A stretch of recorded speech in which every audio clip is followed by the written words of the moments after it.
Tug of War. By Danielle Sainte-Marie. The tug of war at school was the only good thing that happened that fateful day. However, even that started off to be quite grim. Our side was losing, and we were taking small steps towards the chalky white line that separated our team from theirs. The first team that got pulled over the line would be the losers, and it certainly seemed it was going to be us. The opposing team began taunting us, yelling things like, "You know you're going to lose, and just give up. You can't beat us," and then this would be followed by a mantra from all of them as they intimidated us with a very loud pull. Girl, their words hurt, but the thought of losing to them again, like we had the last 3 weeks, was even worse. Their stinging words coupled with the rope burning into my soft hands made me almost let go. I thought, just for a second, that it would be easier to simply give up. We advanced a few more feet towards the line that would bear us out as losers, and with me in front as my team's captain, I would be the first to cross that line. In fact, my hands were now nearly even with the dreaded line, and my toes were almost touching the chalk. They were very strong as a team, I'll give them that. My shoulders were aching, and I heard desperate sighing and groaning behind me, while their team already looked victorious, smiling at us as though mocking our pitiful efforts. Honestly, my team sounded like a bunch of people that were collectively dying. But, somehow we were still holding on, even if it was just barely. Suddenly, I remembered to get my body weight lower to the ground like we had been taught, by deeply bending my knees. I felt stronger in that position and I mentally kicked myself for standing up too straight before. I had become so desperate to not lose that I had actually forgotten proper technique. I let out a breath, but it sounded a bit like the whimpering roar of a dying feline beast. I was now leaning so far backwards that if the other team had dropped the rope, I was certain I would have ended up on my seat. But, from somewhere deep inside I felt a surprising motivation to win despite my weariness. The winners of the tug of war this time had been promised a weekend without homework by our PE teacher, Mr. Oates. What 15-year-old wouldn't want that? I was pulling with all my might and that's when I noticed something. There was a subtle change in the other team's efforts. They were all standing up straighter now and smiling at us as though they had already won. As a result, they weren't pulling as hard and had become overconfident. It shook me that they thought of us as a team to give up so easily. I didn't want that, so I craned my head around as much as I could and shouted at my teammates, "We're not done yet." Then, because I had sparingly little breath left, I mouthed the word pull. The beast inside was beginning to rise back up. Recharged by my new enthusiasm, or possibly by the completely crazy look I must have been displaying, a few members of my team got a new look into their eyes too. Their gazes began to steady and they seemed to begin to dig down deeper like I was, into their individual willpowers and also lowering their bodies as I had done. I felt the rope become even tenser now, and as I looked back at the other team I noticed they hadn't yet taken our new resolve seriously. Almost all of them were standing up now, and the 2 people at the end had even dropped the rope and high-fived each other. I could feel my team still fighting hard, though, and my hope renewed. This time I managed an intense yell of pull hard, while straining laboriously with all my might. Then I felt it. The other team lurched forward a bit, and our team, now nearly insane from the struggle, saw victory within our grasp.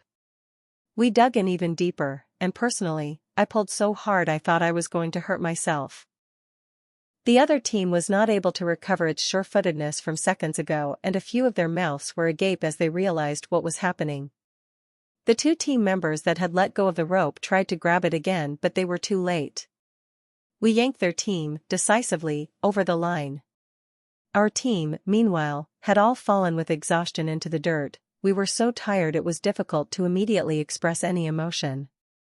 Eventually, some did begin to rise and started hooting and hollering about not having any homework. I, however, lay on my back completely spent, a slight smile beginning to creep onto my face. Mr. Oates came and stood over me, his round face was beaming approval. Sometimes, stubbornness can be a great thing, there are times when it pays off quite well, doesn't it? Then, he lowered his gaze at me and said matter-of-factly, "And you, Danielle Marie, are definitely stubborn." "Thanks," I sincerely managed, drool coming out of the side of my mouth. You held on even when things got tough. When it looked like there was no more hope at all, you found courage and got your team all fired up. Congratulations. With a genuine smile directed at me, he then turned on his heel and left to congratulate the rest of our team and offer condolences to the others who had lost. I imagined the other team must have been feeling pretty lousy, but in a competition such as this there can only be one team that emerges victorious.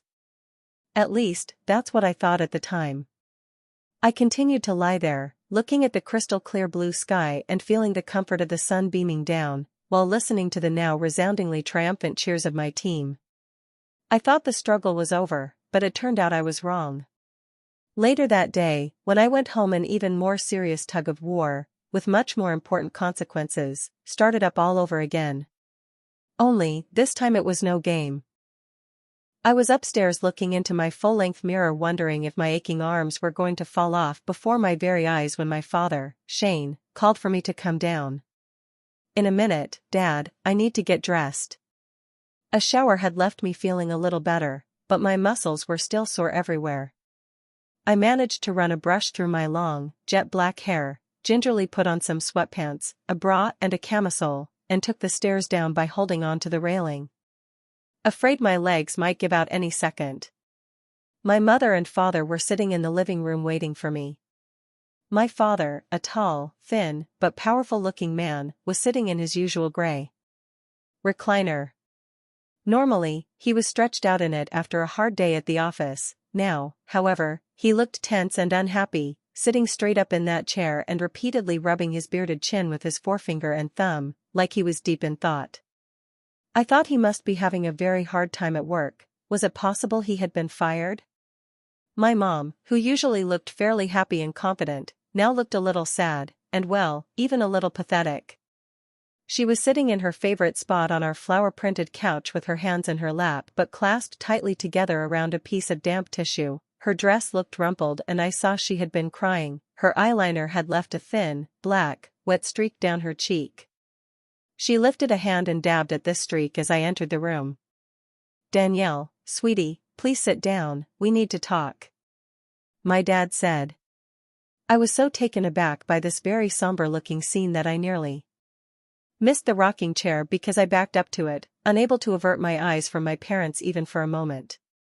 I reached out behind me, felt around, found it and sat down slowly. I waited in anticipation, my stomach already turning flip-flops. Was I in trouble?